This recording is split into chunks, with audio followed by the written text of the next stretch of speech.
Good afternoon students. कल हमने coulomb के नियम के बारे में पढ़ा था। आज हम कूलाम के नियम से आगे के टॉपिक लेंगे। कूलाम के नियम में आया था परावैद्युत और इसमें आया था परावैद्युतांक की परिभाषा, जो मैंने आपको कल भी बताया था कि आज का टॉपिक है आपका परावैद्युतांक की परिभाषा। रिवीजन के लिए मैं आपको बता दूं कि जब दो आवेशों के मध्य कोई कुचालक पदार्थ जिसमें विद्युत धारा प्रवाहित नहीं होती है रखा जाता है तो इस कुचालक पदार्थ को परावैद्युत कहते हैं तथा इस प्रकार बने माध्यम को परावैद्युतांक माध्यम कहते हैं। और इसको डिनोट करने के लिए मैंने आपको कल पढ़ाया था कि ये जब ये वैद्युत बल का फॉर्मूला होता है F = 1/4πε0 के Q1 Q2 अपॉन R²। ये K एक विमाहीन नियतांक है, इसे उस पदार्थ का परावैद्युतांक भी कहते हैं। तो अब हम आज पढ़ेंगे परावैद्युतांक की परिभाषा। तो निर्वात या वायु में दो आवेशों के मध्य जो लगने वाला वैद्युत बल होता है, जो मैंने आपको कल पढ़ाया था, तो F = 1/4πε0 Q1 Q2 upon R²। तथा परावैद्युतांक माध्यम में जब इन दो आवेशों के बीच में कोई परावैद्युत पदार्थ कुचालक पदार्थ रखा जाता है तो ये फॉर्मूला बन जाता है आपका Fm से। Fm = 1/4πε0 K Q1 Q2 upon R²। इसमें इतना अंतर है कि यहाँ पे ε0 होता है और ε0 के साथ में यहाँ पे क्या लगता है K। अब आपको मैं एक इम्पोर्टेंट फैक्ट बता देता हूँ कि किसी भी दो आवेशों के बीच में लगने वाला जो वैद्युत बल है, निर्वात में लगने वाला जो वैद्युत बल है वो परावैद्युतांक माध्यम में या आवेशों के बीच में कोई भी अन्य चीज रखा हो तो उसकी अपेक्षा कहीं अधिक प्रबल होता है। अर्थात किन्हीं भी आवेशों के बीच में जो वैद्युत बल आकर्षण और प्रतिकर्षण बल तब अधिक प्रबल होता है जब इनके बीच में कोई भी निर्वात या वायु हो या कोई भी माध्यम उपस्थित नहीं हो।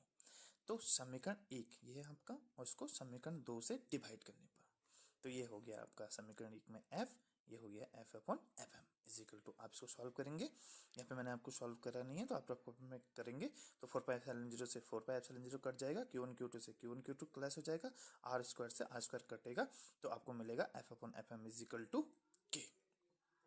अब इसकी परिभाषा है, तो परिभाषा हम जो बना है बड़ी आसान सी है। इसमें है कि F ये लिखा है, F ये लिखा है नीचे, Fm = K। F है आपका निर्वात या वायु में दो आवेशों के बीच में लगने वाला वैद्युत बल, और Fm है आपका परावैद्युतांक माध्यम में दो आवेशों के बीच में लगने वाला वैद्युत बल। तो यही हो जाएगा निर्वात या वायु में किन्हीं दो आवेशों के बीच में लगने वाला वैद्युत बल, ये आकर्षण बल भी हो सकता है, प्रतिकर्षण बल भी हो सकता है। तो निर्वात या वायु में किन्हीं दो आवेशों के मध्य लगने वाला वैद्युत बल परावैद्युतांक माध्यम में उन्हीं आवेशों के बीच में लगने वाले वैद्युत बल के अनुपात को परावैद्युतांक कहते हैं। तो ये परावैद्युतांक की परिभाषा थी। अब हम दूसरे पदों में आपको पढ़ाएंगे। तो कल मैंने आपको बताया था यहाँ पे कि ε0 K की जगह पर F भी लिखा जाता है। ये ε0 निर्वात वायु की विद्युतशीलता थी जब आवेशों के बीच में कोई भी निर्वात या वायु थी, कोई भी माध्यम उपस्थित नहीं था।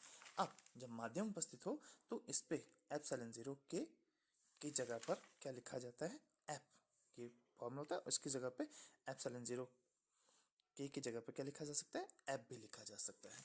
तो हमने ये लिखा है ε0 K = F। तो K = ये मल्टीप्लाई में ये डिवाइडेशन चला जाएगा। तो ये क्या था, परावैद्युतांक माध्यम की विद्युतशीलता, और ε0 था निर्वात या वायु की विद्युतशीलता। ठीक है, तो अब जो हमारा की परिभाषा हो जाएगी, इसमें क्या लिखा है, F/ε0। तो F है परावैद्युतांक किन्हीं दो आवेशों के बीच या किन्हीं दो आवेशों के बीच परावैद्युत माध्यम में, या सीधा हम बोल सकते हैं कि परावैद्युत माध्यम की विद्युतशीलता तथा निर्वात या वायु की विद्युतशीलता के अनुपात को उस माध्यम का परावैद्युतांक कहते हैं। परावैद्युत माध्यम का परावैद्युतांक कहते हैं। फिर से देखिए, परावैद्युत माध्यम की विद्युतशीलता तथा निर्वात या वायु की विद्युतशीलता के अनुपात को परावैद्युतांक कहते हैं। अब हम आगे बढ़ते हैं। तो यह है ε0 का आंकिक मान।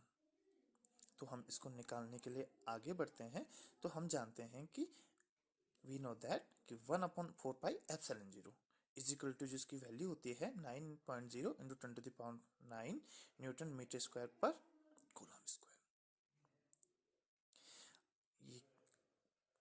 इसके बाद एप्सिलॉन 0, क्योंकि हम एप्सिलॉन 0 का आंकिक मान निकालना है। वैसे मैंने आपको कल बताया था कि ये 8.85 into 10⁻12 coulomb square upon newton metre square होता है। तो इसको कैसे ये आया है इसको हम देख रहे हैं। तो 4πε0, तो आप इसको डेरिवेशन को मल्टीप्ली सॉल्व करेंगे तो ये फॉर्मूला बनेगा 1/4π इंटू 9 इंटू 10⁹9। आप इसको क्रॉस मल्टीप्लिकेशन करिएगा और फिर एप्सिलॉन 0 करें तो ये सब डिवाइड में चला जाएगा। तो 4, ये है आपका 4, पाई की वैल्यू होती है 3.14, 9 इंटू 10⁹9। आप इसको सबको मल्टीप्लाई कीजिएगा और फिर इसको उससे 1 को डिवाइड करने पर आपको जो वैल्यू प्राप्त होगी 8.85 इंटू 10⁻12। उसका मात्रक होता है coulomb square newton metre square. अब हम आएंगे नेक्स्ट टॉपिक पे, हमारा एप्सिलॉन 0 की बीमा। ये परीक्षा में भी आया था और मे बी शायद इस बार भी आपकी एप्सिलॉन 0 की बीमा निकालने के लिए आपके पास आई थी, जो भी लास्ट पेपर हुआ है। तो इसमें एप्सिलॉन 0 की बीमा, अब इसके जो प्रावर्तांक का मात्रक और एप्सिलॉन 0 का मात्रक, ये आपके लिए होमवर्क में आपको मात्रक निकालना क्लास 11th में बताया गया है। तो आप उससे निकाल सकते हैं। कहीं पे प्रॉब्लम हो तो मेरी सहायता ले सकते हैं या बुक्स की सहायता ले सकते हैं। तो अब आइए हम इसमें देखते हैं एप्सिलॉन 0 की बीमा। ये कई बार क्वेश्चन परीक्षा में आ गया है। तो आपको पता है कि जो वैद्युत बल है, अब ये कंफ्यूज मत हो जाएगा कि विद्युत बल लिखा है, कहीं वैद्युत बल बोल रहे हैं। तो विद्युत बल या वैद्युत बल एक ही बात है, कहने के तरीके अलग अलग है। तो F इज इक्वल टू होता है, आपको पढ़ाया था मैंने, 1/4πε0 Q1 Q2 upon R square. यहाँ पे हमें एप्सिलॉन 0 की बीमा निकालनी है। तो एप्सिलॉन 0 इज इक्वल टू, हम इसको क्रॉस मल्टीप्लिकेशन करके फिर एप्सिलॉन 0 निकालेंगे तो ये फॉर्मूला इस रूप में आपको बनेगा 1/4π Q1 Q2 upon FR square. इसको निकाल दीजिएगा। अगर कोई प्रॉब्लम होगी तो मुझे बता दीजिएगा, मैं आपको सॉल्व करके बता दूंगा कि कैसे यहाँ पे करना है। ठीक है, तो अगर आपको प्रॉब्लम होगी तो डेरिवेशन रूप में मैं रफ पेज पे सबको सॉल्व करके बता दूंगा। यहाँ पे F, अब ये F, अब यहाँ पे हम इन सारी बीमाओं को पुट करेंगे। तो हम 1 बाय 1 चलते हैं। 1 अंक है और आपको पता है अंक की कोई भी बीमा नहीं होती है। 4 भी पूरा अंक है, इसकी कोई बीमा नहीं थी। पाई आपको पता है 10th में आपने पढ़ेगा, परिधि और व्यास का अनुपात है, इसलिए इसका भी कोई मात्रक नहीं होता है।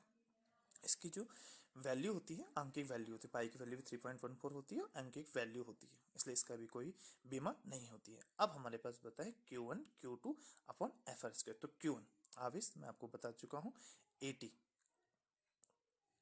आवेश बराबर विद्युत धारा गुणा समय। तो विद्युत धारा की जो बीमा है वो एम्पियर ए होती है, वो सॉरी ए होती है, और एम्पियर मात्रक होता है, और समय की जो बीमा होती है टी। तो Q इज इक्वल टू 80।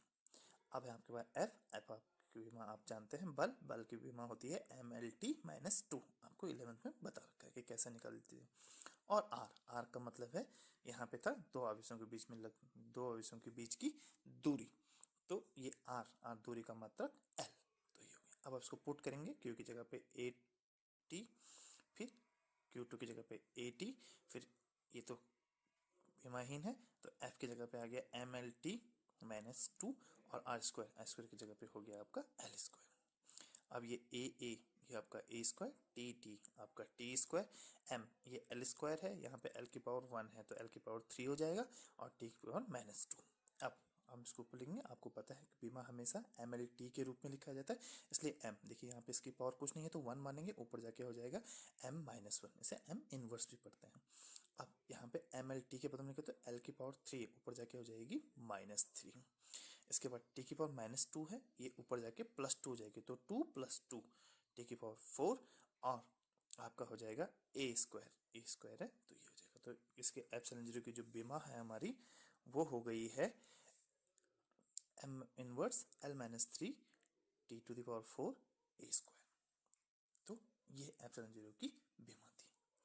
अब हम आगे बढ़ते हैं एक अनदर टॉपिक पे, वैद्युत बल तथा गुरुत्वाकर्षण बल की तुलना।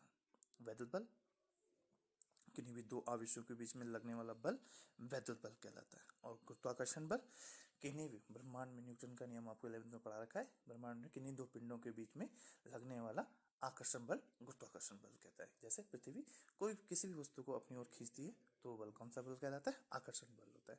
तो वैद्युत बल तथा आकर्षण बल में तुलना। तो सबसे पहले किन्हीं भी दो आवेशों के बीच में लगने वाला बल क्या कहलाता है? वैद्युत बल कहलाता है। ये मैंने यहाँ पे शॉर्ट में लिखा है, बाकी मैं आपको उसका पेज सेंड कर दूंगा, आप वहां से इसको कॉपी कर सकते हैं, डिटेल में कॉपी कर सकते हैं, डिटेल में समझ सकते हैं। तो किन्हीं भी दो आवेशों के बीच में लगने वाला जो बल होता है वो वैद्युत बल होता है, और किन्हीं भी दो द्रव्यमानों के या दो पिंडों के बीच में कार्य करने वाला जो आकर्षण बल होता है वो गुरुत्वाकर्षण बल होता है। अब आपका जो ये वैद्युत बल होता है दो आवेशों के बीच में होता है, तो आपको मैं पढ़ा चुका हूँ कि ये आकर्षण भी हो सकता है और प्रतिकर्षण भी है। समान आवेशों के बीच में आकर्षण बल होता है तथा समान आवेशों के बीच में प्रतिकर्षण बल होता है तथा विपरीत आवेशों के बीच में आकर्षण बल होता है। लेकिन गुरुत्वाकर्षण बल सिर्फ केवल आकर्षण बल होता है। ये जो वैद्युत बल है आवेशों के बीच स्थित माध्यम पर निर्भर करता है। ये अब दो आवेश निर्वात या वायु में रखे गए हैं या किसी परावर्तक माध्यम में रखे हैं या किसी अन्य माध्यम में रखे गए हैं। जैसे मैंने आपको बताया है कि जो वैद्युत बल है वो उसकी अधिकतम वैल्यू निर्वात या वायु में होती है। जब इसके बीच में कोई माध्यम उपस्थित होता है तो वैद्युत बल की तीव्रता घट जाती है। लेकिन गुरुत्वाकर्षण बल माध्यम पे डिपेंड नहीं करता है। गुरुत्वाकर्षण बल वैद्युत बल जो है वो गुरुत्वाकर्षण बल से कई गुना अधिक होता है, जबकि गुरुत्वाकर्षण बल है वो वैद्युत बल से कम प्रबल होता है। तो ये था वैद्युत बल तथा गुरुत्वाकर्षण बल की तुलना। इसके बाद आज का हमारा लास्ट पॉइंट लेते हैं, कूलाम के नियम का महत्व। इसको आप ढंग से पढ़ेंगे, ये है तो परीक्षा में तो कम आता है, लेकिन आपने कूलाम का नियम क्यों पढ़ा ये एग्जामिनर आपको प्रैक्टिकल टाइम पे आपसे जरूर पूछता है कि कूलाम का नियम का महत्व बताइए। तो कूलाम के नियम का मोस्ट महत्व ये है कि कूलाम का नियम बहुत लंबी दूरियों, कई किलोमीटर लंबी दूरियों से लेकर बहुत छोटी दूरियों तक के लिए मान्य है। मतलब इसके द्वारा इसका मान ग्रहण निकाल जाता है। या परमाणु दूरी जो बहुत छोटी दूरी 10⁻⁻11 मीटर, और नाप के दूरी 10⁻⁻15 मीटर पर यह नियम लागू हो सकता है। तो बहुत बड़ी दूरियों पर भी कूलाम का नियम लागू हो सकता है और बहुत छोटी दूरियों पर भी कूलाम का नियम लागू हो सकता है। आपको पता है कि नाभिक कूलाम नाभिक के बीच में जो नाभिक में प्रोटॉन और जो बाह्य कक्षाओं में जो इलेक्ट्रॉन होते हैं उनके बीच में जो लगने वाला आकर्षण बल होता है, तो ये जो लगने वाला नाभिकीय बल की व्याख्या भी कूलाम के नियम के द्वारा की जा सकती है। तो आज का जो हमने टॉपिक पढ़ा है वो परावर्तन की परिभाषा पढ़ी है, विद्युतशीलता के पदों में, वैद्युत बल के पदों में, विद्युतशीलता के पदों में एप्सिलॉन जीरो का आंकिक मान हमने पढ़ा है, एप्सिलॉन जीरो की विमा हमने निकाली है, और वैद्युत बल तथा गुरुत्वाकर्षण बल की तुलना हमने पढ़ी है और महत्व है। होप है कि आपको समझ में आया होगा। तो आप कोई भी क्वेरीज के लिए मुझे पूछ सकते हैं, और इसको इनको मैं पेजेस को भी आपको भेज रहा हूँ। मैं बार बार कह रहा हूँ, जो ये मैंने ग्राफ्स ये डायग्राम बनाए हैं आपको इनको ऐसे ही बनाना है, एटिजिट बनाना है, और उसके बाद मैं आपको अन्य जो पेजेस भेज रहा हूँ उसके द्वारा आपको इसको डिटेल करना है। ओके।